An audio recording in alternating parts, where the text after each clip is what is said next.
Bonjour à tous et bienvenue dans cette vidéo, ici Hiroshi Crypto. Et je me réjouis de vous retrouver aujourd'hui pour vous présenter le projet Caspa, donc un projet qui a été demandé d'analyser par un membre de la communauté. Et si vous aussi vous voulez que j'analyse votre crypto-monnaie préférée ou une crypto-monnaie, n'hésitez pas à me marquer ça dans les commentaires. Alors, malgré de nombreuses demandes d'analyse de Caspa, je suis étonné que ce sondage, déjà ne soit pas si populaire que ça, premièrement. Et deuxièmement, 84,6% de personnes qui ne le donnent pas du CASPA. Alors, ceci n'est pas une incitation à l'achat. Je rappelle que je ne suis pas votre conseiller financier. L'idée, c'est de vous apporter un maximum d'informations, aussi de faire quelque chose de différent des vidéos qui existent, de comprendre un petit peu qu'est-ce qui a poussé les gens à investir sur CASPA, parce qu'il y a encore du potentiel et il y a encore des choses qui manquent sur ce projet-là. D'accord? Donc, il y a des choses ouf, mais il y a des choses qui manquent. Donc, du coup, on va décrypter ça. Mais avant, on va regarder un petit peu le marché. Donc, un marché qui fait du surplace aujourd'hui. On stagne à 0,07%. Bitcoin toujours à 29 200 et des brouettes. Ethereum, pareil, 1843. Donc, ça ne bouge pas tellement. On va regarder rapidement s'il y a des crypto-monnaies qui haussent. Donc, on a le XDC Network. On a Optimism. Ça fait plusieurs jours. Regardez comment c'est parabolique. Ça n'arrête pas de monter chaque jour plus 5, plus 10%. Donc, à analyser. Donc, je vous en avais déjà parlé sur cette chaîne. Alors, je n'ai pas fait une vidéo dédiée sur ce projet-là, mais j'en ai déjà parlé. On a le bond qui continue à croître, 3,33%. On a le XDC également, 13%. Et le curve qui reprend des couleurs, 2,82%. Alors, c'est marrant parce que le curve, je vous en ai parlé sur mon canal Telegram. OK? Je vous en ai parlé ici. Et j'avais dit, Curve Finance, à mon avis, c'est qu'ils vont se remettre. Bien entendu, Dior, ceci dit, regardez où j'ai tracé une ligne. Donc, j'avais tracé une ligne rapidement ici. Donc, zone de support, donc potentiel rechargement. D'un point de vue technique, on a touché la zone de support de la période de la crise FTX, novembre-décembre 2022. Vous avez les données, vous en faites ce que vous voulez. Voilà, je ne suis pas votre conseiller financier, moi je donne les informations. Il faut également suivre les news également pour compléter. Donc voilà, donc n'hésitez pas à me rejoindre sur le canal Telegram si ça vous intéresse d'avoir ces news avant tout le monde. Et vous voyez que depuis les 48 centimes, ça n'arrête pas d'augmenter. Alors on va passer au CASPA parce que c'est vraiment la vidéo importante du jour, le sujet du jour. Donc aujourd'hui, le CASPA, donc le token c'est CAS. La valeur du token 0,04632 centimes de dollars. On a une capitalisation autour de 925 millions. Okay. On a un volume de 55 millions, donc hausse de 21,43% du volume. On a une offre en circulation de tokens de 20 milliards et 28 milliards, 28, 29 milliards supplémentaires, enfin 28 milliards en offre maximum. Et si la capitalisation était totalement diluée, on serait à 1,34 milliard de capitalisation. Donc, ce qu'il faut comprendre, c'est que Caspa, c'est une blockchain de Layer 1. C'est une blockchain qui est basée sur le proof of work, donc la preuve de travail, avec des mineurs et qui ont une technologie particulière parce qu'à l'opposé des autres blockchains, les blocs coexistent et fonctionnent de manière parallèle, alors que les autres blockchains, comme par exemple le Bitcoin ou le Monero, eh bien, les blocs travaillent de manière linéaire.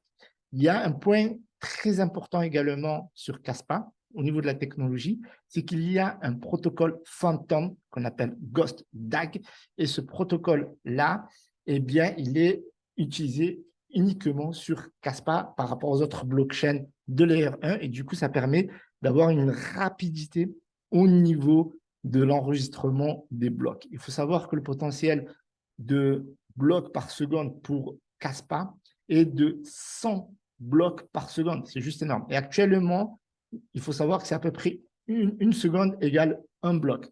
Par rapport au Bitcoin, si on faisait une petite comparaison, on a un bloc toutes les 10 minutes pour le Bitcoin. Et pour l'Ethereum, c'était un peu plus avant lorsqu'il était sur la preuve, la preuve de travail. Et aujourd'hui, il me semble qu'un bloc sur Ethereum, c'est un bloc tous les 10 secondes. Ça veut dire que à son minimum potentiel Caspa va 10 fois plus vite que Ethereum. Donc, c'est juste énorme. Alors, on va regarder quelque chose qui est intéressant avant de poursuivre, c'est que Caspa n'est pas listé sur des exchanges majeurs, les vrais exchanges, dans le sens, enfin, les vrais exchanges. Ce sont des exchanges majeurs, KuCoin, etc., Get.io. Vous avez L-Bank également, je vous mets le lien affilié dans la description si ça vous intéresse d'en acheter. Voilà, ça commencera un petit peu mon travail, mais ce n'est pas ça qui fait gagner ma vie, sincèrement. Mais on a voilà, quelques listings intéressants, KuCoin, Get.io, Bitget, Mexi, etc. Et vous allez voir que c'est vraiment intéressant d'être listé sur des exchanges. Vous allez le comprendre par la suite de la vidéo. Là, on n'a pas de Coinbase, on n'a pas de Binance, on n'a pas de Kraken. Voilà, on n'a pas les exchanges, le top 3 des exchanges majeurs. On pourrait avoir du Robinhood, on pourrait avoir d'autres exchanges également. On pourrait être listé sur, par exemple, je sais pas moi, du Binance US ou du Coinbase US ou prochainement, je ne sais pas moi, FTX, ils veulent faire leur retour, on verra. Je ne sais pas, mais en tout cas, vous voyez qu'il y a un gros potentiel par rapport à ça. Donc, notez-le dans le coin de votre tête et on va revenir là-dessus dans les minutes qui vont suivre. Donc, regardez-moi cette charte. C'est pas possible. On dirait qu'on est en bull run. Un petit café. Alors, ici, il faut savoir que ils partent vraiment de loin. Donc là, ils étaient listés, là, c'était sur Mexe. Donc, je ne sais pas dans quel ordre ça a été fait, le listing. Mais bon, vous voyez que bon, Caspa existe depuis 2022 et que depuis, ça corrige, ça explose, ça corrige, ça consolide, ça explose, et ça n'arrête pas d'exploser. Donc aujourd'hui, on se retrouve avec un cours qui est vraiment très bullish. D'accord? Et là, je vous ai tracé quelques lignes, voilà, des lignes où je pense que le token pourrait revenir taper, d'accord? Parce que cette vidéo n'est pas une incitation à l'achat, mais plutôt une incitation à la réflexion de comprendre le projet et quand est-ce qu'on pourrait se positionner pour éviter d'investir et puis se retrouver avec moins 10, moins 20, moins 30%, ça fait jamais plaisir de voir la valeur de nos tokens baisser au niveau du dollar ou de l'euro.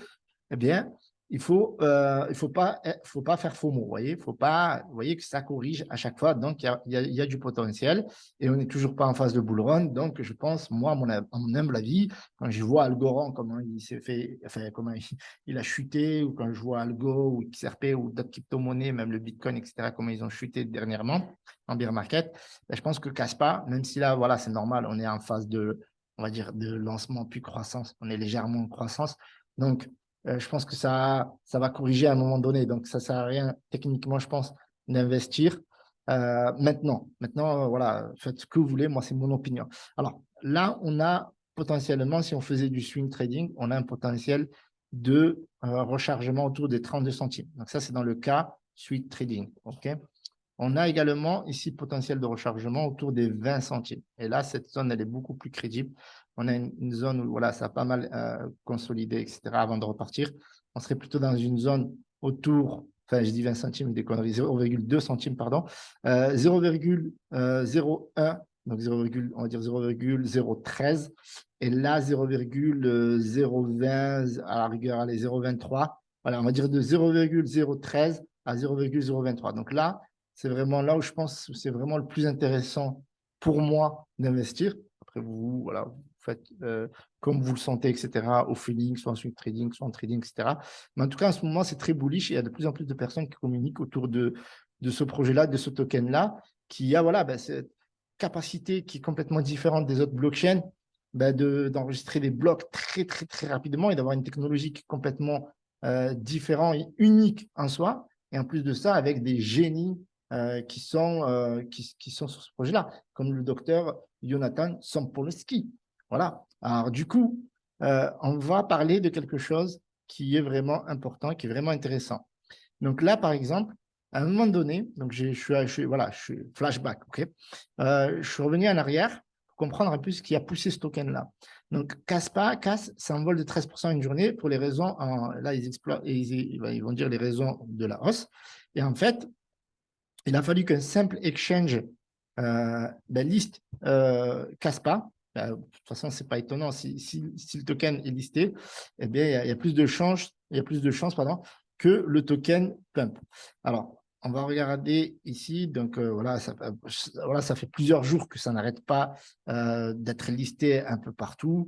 Et donc, forcément, il y a un rallye qui se met en place. Est-ce que ça va se poursuivre ou pas? Mais en tout cas, il y a un truc. Et le truc avec Caspa, c'est que les gens qui étaient sur Ethereum, voilà, soit les gens qui minaient, soit les gens qui investissaient parce que là, c'était fort, etc., eh bien, ils se sont retrouvés techniquement orphelins. Et Ethereum classique n'a pas suffi. Donc, ils ont recherché quelque chose d'intéressant. Et à mon avis, Caspa aussi, ils ont été intelligents d'exploiter le fait que Ethereum est passé du proof of work au proof of stake pour se positionner et en amenant une nouvelle technologie. Et donc, forcément, si vous amenez une nouvelle technologie, une nouvelle valeur, donc les gens, ils vont investir en vous. Et donc là, du coup, les gens se sont retrouvés orphelins du proof of work d'Ethereum. Et donc, ça les a poussés à investir sur le Caspa, sachant également que là, en plus en 2022, donc forcément, bear market, donc les gens, quand ils investissent, qu'est-ce qu'ils ont comme horizon? Ben, ils ont le prochain bull run. Et donc, forcément, ils sont positionnés pour chercher le prochain bull run. Il y a des gens là, au niveau du cours, qui ont déjà fait x100, quoi. Donc, ça, c'est juste énorme. Alors, du coup, voilà. La deuxième information qui est importante, donc là, on a eu une hausse de 36% suite, encore une fois, à l'annonce d'un exchange. Hop, on va revenir là-dessus. Et là, vous allez voir que cet exchange, en plus, n'existe plus. Enfin, Hotbit, ils ont fermé leurs portes. Et juste l'annonce du listing au 27 mars, ben, ça a poussé les investisseurs à acheter massivement du Caspa. Donc, il y a eu une hausse de plus de 36%. Donc, ça, c'est très important. C'est ce que je vous disais ici. Il manque encore énormément d'exchanges. Il n'y a pas Binance, il n'y a pas un projet comme ça. C'est obligé que Binance, techniquement, va lister. C'est impossible que Binance ne liste pas ce projet-là, vu la technologie, vu l'engouement et vu la popularité que Caspa est en train de prendre. Donc, forcément, il y a un gros potentiel et ben, il manque les autres aussi, comme Base, Kraken et plein d'autres. Voilà. Et donc, du coup, eh bien, Caspa est en train de prendre des parts. Prendre des parts sur le marché du proof of work et des parts ben, tout simplement sur ben, les exchanges centralisés. Alors, ici, on a des informations qui sont vraiment intéressantes qui expliquent aussi la hausse de Caspa en ce moment. Et là, c'est une hausse qui a été très importante. C'était une hausse de 102%. Et donc, ça aussi, c'est quelque chose qu'il faudra suivre si vous vous intéressez à ce projet-là.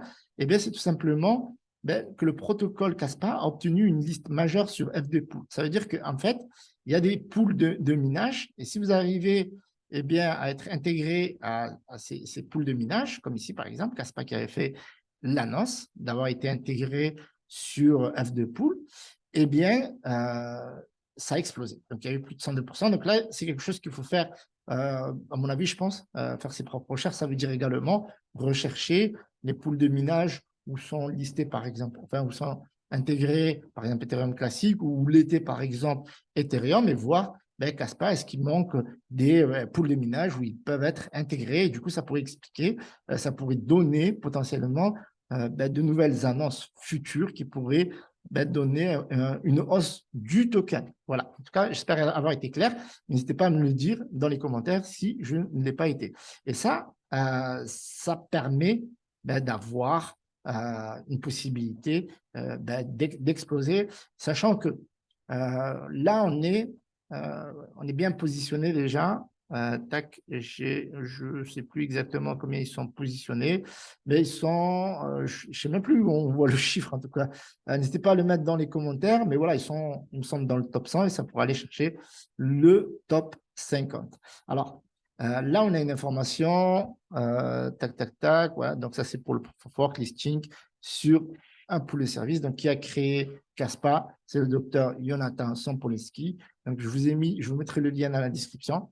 C'est lui, c'est ce gars-là. Si vous avez envie de le suivre, de découvrir un petit peu tout ce qui se passe autour du projet, du mining, etc., les actualités. Donc, c'est vraiment ce gars-là qu'il faut suivre si vous voulez avoir des informations sur Caspa. C'est lui qui a également inventé le protocole Phantom Ghost DAG sur lequel Caspa est basé. Voilà, donc c'est une figure qui est bien connue du cercle universitaire de la crypto-monnaie. Personnellement, je ne le connaissais pas et occupe actuellement un poste postdoctoral à Harvard. Donc voilà, donc le mec, il a de la bouteille où il étudie des protocoles de commande de transaction et le MEF. Donc voilà, vous avez l'équipe, etc. Donc il y a des choses qui sont très importantes aussi que je dois vous préciser. Donc c'est une blockchain décentralisée et qui ont, grâce à cette technologie, donc de lier en fait le minage, donc la preuve de travail, pardon, avec ben, ce protocole Phantom Ghost DAG, eh bien, leur permet d'avoir non seulement une sécurité, donc du double layer 1, et d'avoir la vitesse qu'aucune blockchain liée en layer 1 ou de minage n'a, en fait. Et donc, ça, c'est ce qui les fait démarquer de tous les autres blockchains. Alors, il y a quelque chose aussi très important. Il y a deux éléments aussi que vous devez savoir avant même de vouloir investir sur ce projet-là. Eh bien, c'est que Caspa ne prend pas en charge les créations d'applications décentralisées. Donc, il ne prend pas en charge les dApps comme Uniswap ou Frax Finance. Contrairement aux plateformes telles qu'Ethereum ou Solana qui offrent une fonctionnalité de contrat intelligent permettant le développement de dApps, Caspa se concentre principalement sur la fourniture d'une crypto-monnaie de preuve de travail évolutive, rapide et sécurisée. Par conséquent, il n'y a actuellement aucune application fonctionnant sur le réseau Caspa. Donc ça veut dire qu'il y a un potentiel. Il y a un potentiel à venir. Donc, si jamais ils ouvrent cet espace-là d'apps, là, je pense que ça va exploser. C'est-à-dire que là, le x10, je pense qu'ils vont littéralement l'exploser. Bien entendu, c'est que mon avis. Il y a aussi un deuxième point, c'est qu'il y aurait, voilà, j'ai lu sur plusieurs articles, qu'il y aurait potentiellement un problème de liquidité. Voilà. Et qu'il faudrait vraiment faire attention avant d'investir. Ça veut dire que, qu'est-ce que ça veut dire quand il y a un problème de liquidité? Ça veut dire que sur certains tokens, si vous avez déjà acheté des tokens, je ne sais pas moi, dans la BSC ou des choses comme ça, on voit souvent la market cap et on voit en dessous la liquidité. Et des fois, on croit que parce que le token il fait 1 million, ça veut dire qu'il y a dans la pool liquidité, il y a 1 million. Ce n'est pas vrai. Vous voyez, des fois, en général, s'il y a 1 million de market cap, il se peut qu'il y ait 50 000 dans la pool liquidité ou 100 000 de pool de liquidité, etc.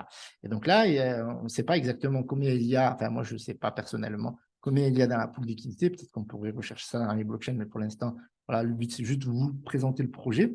Là, par exemple, il y a 917 millions de capitalisation. Ça ne veut pas dire qu'il y a 917 millions dans la pool de liquidité. Ça veut dire peut-être qu'il y a beaucoup moins, peut-être qu'il y a 10 fois moins, qu'il y a 2 ou 3 fois moins, etc. Je ne sais pas. Et donc, du coup, il se peut qu'il y ait quelques baleines qui pourraient vendre et faire baisser la charte.